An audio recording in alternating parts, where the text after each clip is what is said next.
Reels வந்து நல்லா போடுறீங்க தம்பி. அப்படியா? சபாஸ் முதலமைச்சர சபாஸ். தலைக்கு தில்ல பாத்தீங்களா? விளாத்தி குளத்துல 12ஆம் வகுப்பு மாணவிய கொலை பண்ணிருக்காங்க, பாலியல் ரீதியாக துன்புறுத்திருக்காங்க. அந்த குற்றவாளியை இதுவரைக்கும் கண்டுபிடிக்கல. ஆனா நம்ம முதலமைச்சர் ஜாலியா வந்து ரீல்ஸ் எடுத்து விளையாடிட்டு இருக்காரு. சின்ன பசங்களோட ரீல்ஸ் எடுத்து விளையாடிட்டு இருக்காரு. நேத்து கனிமொழி அவர்கள் விளாத்திக்குளம் போன உடனே அங்க மக்கள் கனிமொழி அவர்களை ஓட ஓட விரட்டினாங்க. அதுவும் செய்தியாளர்கள் நீங்க பதில் சொல்லுங்க அப்படின்னு கேட்ட உடனே எனக்கு தொண்டை ரொம்ப பிரச்சனையா இருக்கு அப்படின்னு மான்கராத்தை போட்டு கனிமொழி அவர்கள் ஓடியே போயிட்டாங்க. தூத்துக்குடி மாவட்டத்தில் சட்டமன்றத்தில் அது எப்படி விளாத்தி குளத்துக்கு முதலமைச்சர் ஸ்டாலின் அவர்கள் போக மாட்டாராம். ஆனா கரூர்ல பிரச்சனை நடந்த உடனே, விஜயோட கூட்டத்தில் பிரச்சனை நடந்த உடனே ஓடோடி முதலமைச்சர் ஓடுறது என்ன, அங்க இருக்கின்ற அமைச்சர்கள் நைட்டோட நைட்டா போய் இறங்குறது என்ன, உதயநிதி துபாய்க்கு போன உதயநிதி டைரக்டா ஓடி வந்து இறங்குறது என்ன, என்னம்மா டிராமா போட்டீங்க. இப்படி டிராமா போட்ட முதலமைச்சருக்கும் துணை முதலமைச்சர் உதயநிதிக்கும் விளாத்தி குளத்துக்கு பாதை தெரியலையா? உங்களுக்கு அங்க போறதுக்கு வழி இல்லையா? இல்ல உங்க கார் தான் அங்க போவாதா? என்ன நாடகம் நடக்குது? இந்த விளாத்தி குள சம்பவத்தை அந்த ஏரியாவுக்குள்ளேயே மூடி மறைக்கிறதுக்கான பல முயற்சிகள் பண்ணாங்க. அதுல ஒரு விஷயம் தான் முதலமைச்சர் ஸ்டாலின் அவர்கள் ரீல்ஸ் போடுறது. ஏன்னா நேற்று கனிமொழி அவர்களை அடிச்சு விரட்டின நேரத்தில் அதை மறைக்கிறதுக்காக ஹிந்தி எதிர்ப்பு பொட்டியை தூக்கிட்டு வந்தாரு. அது வேலைக்கு ஆகல அப்படின்னு சொன்ன உடனே எவனோ ஒருத்தன் ஐடியா கொடுத்துருப்பான் போல இருக்கு.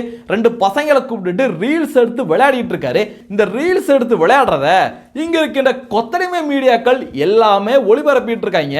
ஆனா இந்த கொத்தடிமை மீடியாக்களுக்கு விளாத்தி குள சம்பவத்தை பத்தி பேசுறதுக்கு வாய வராது போல இருக்கு. நேற்று அந்த சம்பவத்தை பத்தி பேச வேண்டிய இங்க இருக்கின்ற கொத்தடிமை மீடியாக்கள் எதை பத்தி தெரியுமா விவாதம் பண்ணாங்க? இந்த புதிய தருதலை, கூட்டணிக்குள் தாவேகா, பாஜக முயற்சி, என்ன முடிவெடுக்க போகிறார் விஜய், இதை தாங்க ஃபுல் டைமா எல்லா சேனல்லையும் பயங்கரமா உருட்டிட்டு இருக்காங்க. இந்த விஷயத்தை உருட்டுறதுக்கு திமுக தலைமையில இருந்து உத்தரவு போட்டாங்களான்னு தெரியல. பயங்கரமான உருட்டை உருட்டிட்டு இருக்காங்க. அடுத்து பாத்தீங்கன்னா வதந்தி டிவி அவன் என்ன தெரியுமா விவாதம் பண்ணியிருக்கான்? ரஜினியை மிரட்டிய திமுக, தாவேகா விமர்சனம் அர்த்தமுள்ளதா அவதூறா? டேய், இதெல்லாம் விவாதம் பண்ண வேண்டிய சப்ஜெக்டாடா. டேய், இதெல்லாம் டீ கடலை கூட இதை பத்தி பேச மாட்டாங்க. இதெல்லாம் குப்பை. ஆனால் விளாத்தி குள சம்பவத்தை பற்றி பேச வேண்டிய மீடியாக்கள், அரசாங்கங்கள், அமைச்சர்கள், முதலமைச்சர் எல்லாருமே அமைதியாக அதை மறைக்கிறதுக்காக வேற விஷயத்த பேசிட்டு இருக்காங்க. இதுக்கெல்லாம் எத்தனை கோடி ரூபாய் செலவு பண்றாங்க அப்படின்னு தெரியல. ரீல்ஸ் வந்து நல்லா போடுறீங்க தம்பி. அப்படியா? இப்படி ஸ்டாலின் அவர்கள் ரீல்ஸ் எடுத்து விளையாடினதுக்கு அண்ணாமலை அவர்கள் சரியான அடியை கொடுத்திருக்காரு. அண்ணாமலை அவர்கள் ஒரு டேட்டாவை வெளியிட்டிருக்காரு. அந்த டேட்டாவை பார்க்கல உண்மையிலேயே மனசெல்லாம் பதறுது. திமுக ஆட்சிக்கு வந்த 5 ஆண்டுகளில் 8008 கொலைகள், ஒரு கொலை 2 கொலை இல்ல, 8008 கொலைகள், 2080 பாலியல் குற்றங்கள், குழந்தைகளுக்கு எதிரான குற்றங்களில் 39,999 போஸ்கோ வழக்குகள் பதிவாகியுள்ளன. விளாத்திக்குளம் சிறுமி பாலியல் தாக்குதலுக்கு ஆளாகி கொலை செய்யப்பட்டதற்கு காரணமான குற்றவாளிகளை இன்னும் கைது செய்யவில்லை. ஆனால் இது எதை குறித்தும் கவலை இல்லாமல் முதலமைச்சர் ஸ்டாலின் அவர்கள் ரீல்ஸ் போட்டுட்டு இருக்காரு அப்படின்னு அண்ணாமலை அவர்கள் கடுமையான கண்டனத்தை பதிவு பண்ணியிருக்காரு. அடுத்து பார்த்தீங்கன்னா ராஜீவ்காந்தி அப்படிங்கிற தற்குறி பயல எல்லாருமே பார்த்துருப்பீங்க. விவாத மேடைகள்ல பொய்யா பேசுவான். அது மட்டும் கிடையாது, தெனாவுட்டா பேசுவான். இன்னும் சொல்ல போனா உதயநிதியோட வாயா, இன்பநிதியோட வாயா பயங்கரமா திமுகவுக்கு முட்டு கொடுத்துட்டு இருந்தான். அவனுக்கு மாணவர் அணியில பொறுப்பு கொடுத்துருந்தாங்க. திடீர்னு பார்த்தா அந்த பொறுப்பை கேன்சல் பண்ணி, எப்பா உனக்கெல்லாம் இந்த பொறுப்பெல்லாம் தர முடியாது அப்படின்னு திடீர்னு பிடிங்கிட்டாங்க. எல்லா உடன்பிறப்புகளுக்கும் பேரதிர்ச்சி. என்னையா இது, பயங்கரமா முட்டு கொடுப்பானே இவன், திமுகவில் அவ்வளோ அடிமையா இருப்பானே, அவனுடைய பதவியை பறிச்சுட்டாங்களா அப்படின்னு திமுக காரங்களுக்கு எல்லாருக்குமே பேரதிர்ச்சி. இப்பதான் தெரியுது பயங்கரமான சேட்டை காட்டியிருக்கான். கருணாநிதி ஆரம்பிச்ச திமுகவில் இருக்கின்ற பெண்கள்கிட்டயே கருணாநிதியோட வேலையை காட்டியிருக்கான். கிட்டத்தட்ட 35 பெண்கள், இன்னைக்கு தான் நியூஸ் வந்துச்சு, 35 பெண்கள் பாலியல் குற்றச்சாட்டை இவன் மேல வச்சிருக்காங்க. இந்த பின்னணியிலே 35க்கும் மேற்பட்ட பெண்கள் பாலியல் ரீதியாக புகார் அளித்திருக்கிறார்கள். இந்த செய்திகள் வந்துட்டு இருக்க வேளையில இவனுடைய லீலைகள் ஆதாரப்பூர்வமா இன்னைக்கு வந்திருக்கு. சோசியல் மீடியாவில் இந்த ஒரு போட்டோ தான் செம வைரலா போயிட்டு இருக்கு. திமுகவை சேர்ந்த ஒரு பெண் நிர்வாகி போல இருக்கு. அந்த நிர்வாகிகிட்ட நைட்டு நேரத்தில் ஐயா வந்து சாட்டிங் பண்ணியிருக்காப்புல. அந்த சகோதரி வந்து அண்ணா அண்ணா அப்படின்னு பேசியிருக்காங்க.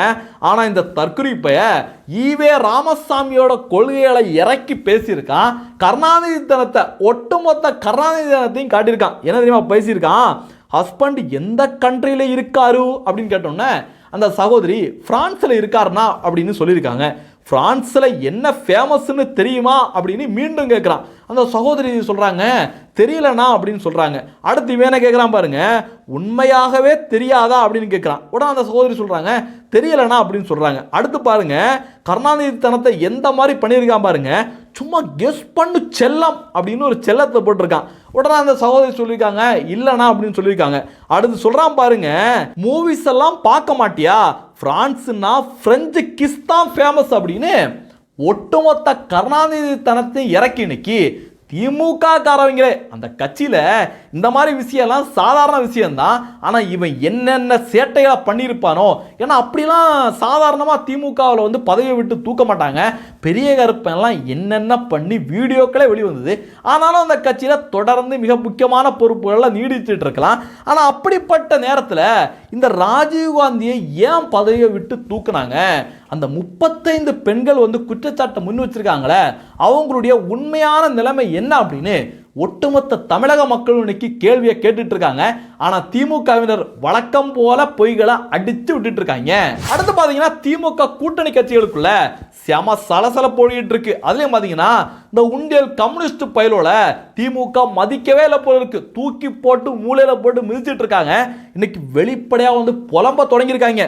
மார்க்சிஸ்ட் கம்யூனிஸ்ட் கட்சியை சேர்ந்த மாநில செயலாளர் சண்முகம் என்ன தெரியுமா சொல்லியிருக்காப்ல, திமுக கூட்டணியில் மார்க்சிஸ்ட் கம்யூனிஸ்ட் கட்சிக்கு தொகுதிகளை குறைப்பது நியாயமல்ல அப்படின்னு என்னமோ வீராப்பா பேசியிருக்காங்க. திமுகவில் உங்களெல்லாம் 2 சீட்டு தான் வாங்கிட்டு போங்க அப்படின்னு சொன்னா, வாமா சாமி நாங்கள் வந்துடுறோம் சாமி, நாங்கள் இன்பாவுக்கு சொம்படிக்கிறதா இல்லை உதய்க்கு சொம்படிக்கிறதா அப்படின்னு போய் நிற்பாங்க. 25 கோடிக்கு கட்சியை அடமான வச்ச பயிலுவ யோக்கிய சிகாமணி மாதிரி பேசுகிறாங்க பார்த்தீங்களா. அதுவும் பார்த்தீங்கன்னா விளாத்திக்குள்ள சம்பவம் நடந்திருக்கு. திமுக ஆட்சியில் இவ்வளோ கோரமான சம்பவம் நடந்திருக்கு. ஏதா பற்றியும் பேசாமல் சீட்டு பேரத்துக்காக நாக்க தொங்க விட்டு அறிவாலயத்தில் அலைஞ்சிட்டு கிடக்குறாங்க. அதுலேயும் பார்த்தீங்கன்னா இந்திய கம்யூனிஸ்டோட நிலைமை ரொம்ப பரிதாபமாக இருக்கும் போல இருக்கு. திமுகவிடம் 6 தொகுதிகள் கேட்டுள்ளோம், 5 தொகுதிகளை பெற்றுக்கொள்ளுமாறு திமுக வலியுறுத்துகின்றது. என்ன அது 5 தொகுதியா? டேய், அந்த 5 தொகுதிக்கு வேட்பாளருக்கு நீங்க எங்கடா போவீங்க அப்படின்னு எல்லாருமே இவனுங்களை பார்த்து பரிதாபமாக கேள்வி கேட்டுட்டு வராங்க. எதிர்கட்சி இவங்களை பிடிக்காதவங்க கூட பாவமையா அந்த 5 பேருக்கு இவங்க எங்கேயா போவாங்க அப்படின்னு கேள்வி கேட்டுட்டு வராங்க. இப்படி கம்யூனிஸ்டுக்காரவங்க ஒரு பக்கம் புலம்பிட்டு இருக்கேல, திருமாவளவன் ஓடோடி போய் முதலமைச்சரை பார்த்திருக்காரு. அந்த செய்தி எப்படி தெரியுமா வெளிவந்திருக்கு? தொகுதி பங்கீடு தொடர்பாக ஏற்கனவே திமுக விசிக இடையே முதற்கட்ட பேச்சுவார்த்தை நடந்த நிலையில் ஆழ்வார்பேட்டை இல்லத்தில் சந்திப்பு அப்படின்னு செய்தி வந்திருக்கு. இதுக்கு கீழே கமெண்ட்ஸ்ல பார்த்தோம்னா ஐயோ கிளி கிளின்னு கிழிச்சு வச்சிருக்காங்க, கிளி கிளின்னு கிழிச்சு வச்சிருக்காங்க.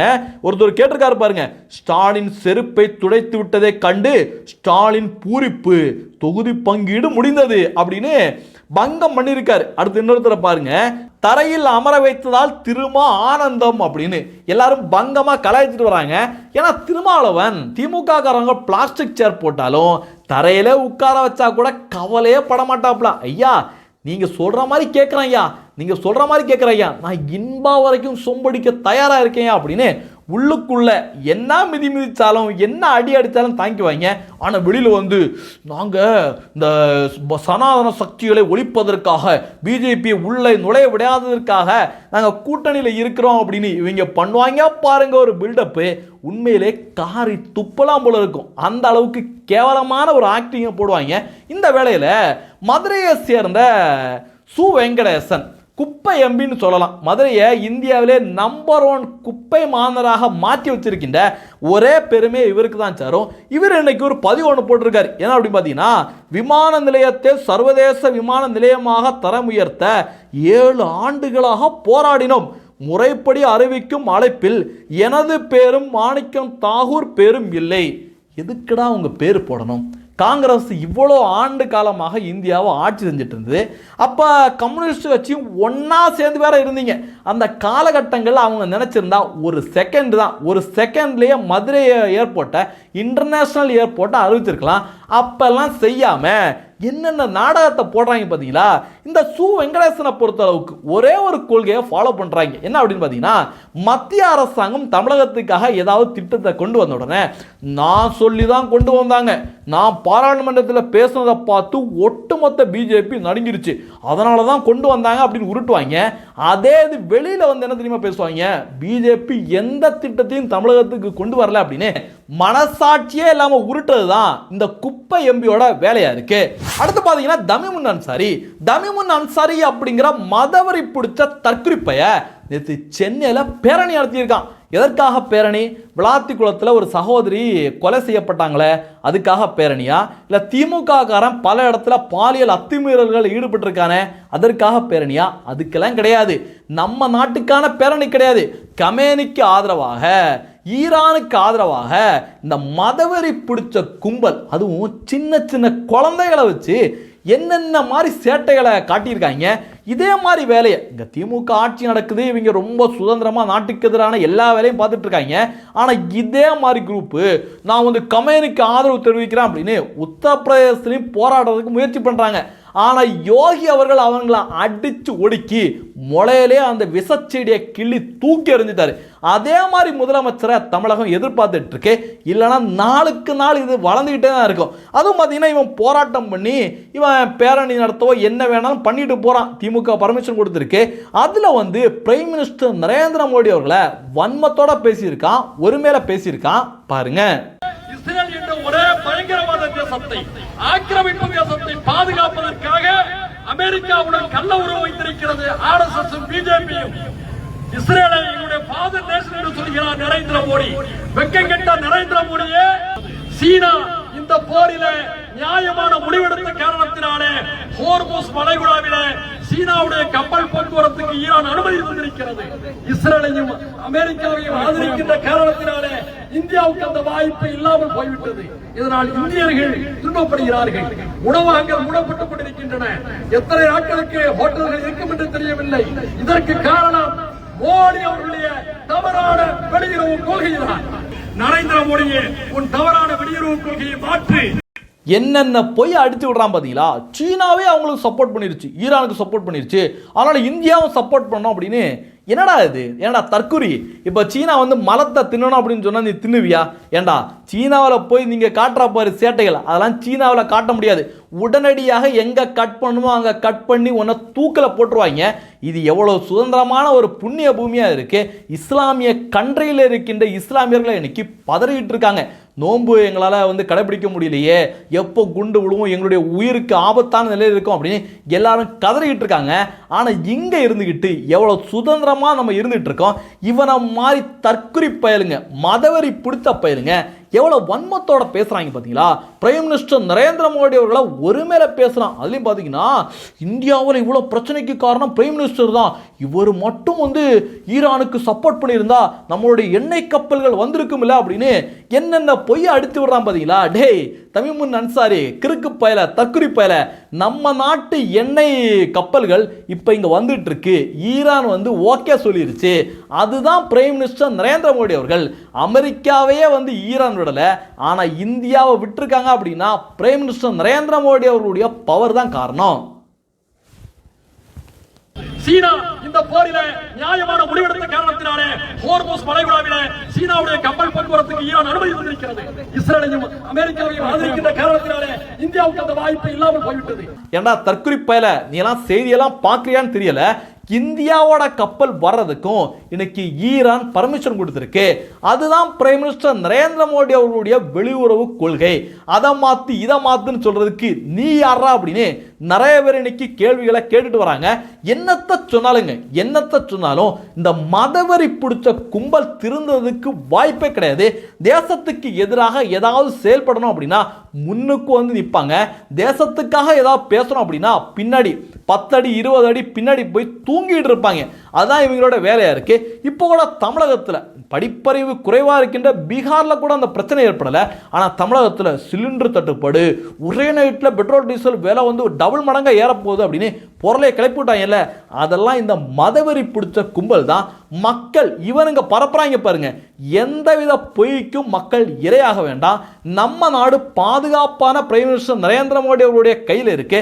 அதற்கு மிக முக்கியமான சான்று என்ன தெரியுமா? 95 நாடுகளில் பெட்ரோல் டீசலோட விலை உயர்ந்திருக்கு. அமெரிக்கா, ஜப்பான், மிகப்பெரிய நாடுகள், வல்லரசு நாடுகளிலே பெட்ரோல் டீசலோட விலை ஏறி இருக்கு. ஆனால் பிரைம் மினிஸ்டர் நரேந்திர மோடி அவர்கள் ஆட்சி செய்த நம்ம பாரத புண்ணிய பூமியில் பெட்ரோல் டீசலோட விலை ஏறல. கேஸ் பிரச்சனையெல்லாம் தொடர்ந்து சரி பண்ணிக்கிட்டு வந்துகிட்டே இருக்காங்க. அதுலேயும் பார்த்தீங்கன்னா வீட்டுக்கு கேஸ் கிடைக்கிறதுல எந்தவித பிரச்சனையும் கிடையாது. இவங்கள மாதிரி மதவெறி பிடிச்ச கும்பல் தொடர்ந்து அவதூறுகளை பரப்பிட்டே வர்றாங்க. இந்த மதவெறி பிடிச்ச கும்பலை மக்கள் மத்தியில், குறிப்பாக தமிழக மக்கள் மத்தியில் ஒவ்வொரு தமிழனும் அம்பலப்படுத்திக்கிட்டே இருக்கணும். ஏன்னா நம்மளுடைய சமுதாய மக்கள் வருங்காலங்களில் வெளியில் நம்முடைய கலாச்சாரத்தை சுமந்து நெத்தியில் விபூதி அணிஞ்சிட்டு குங்குமம் அணிஞ்சிட்டு போனோம் அப்படின்னா ஒவ்வொருத்தவங்களும் இதுக்காக தயாராக இருக்கணும். எதுக்குமே பயப்படக்கூடாது. இந்த தகவல்களை பற்றி நீங்கள் என்ன நினைக்கிறீங்க அப்படிங்கிறதையும் பதிவு பண்ணுங்கள். நன்றி. ஜெய்ஹிந்த். வந்தே மாதரம். தேசியவாதிகள் அனைவருக்கும் வணக்கம். நம்முடைய பாரத் ஃபர்ஸ்ட் சேனலுக்கு நீங்கள் ஏதாவது உதவி பண்ணணும் அப்படின்னு நினச்சிங்கன்னா டிஸ்கிரிப்ஷனில் டீட்டெயில் கொடுத்துருக்கேன். நன்றி.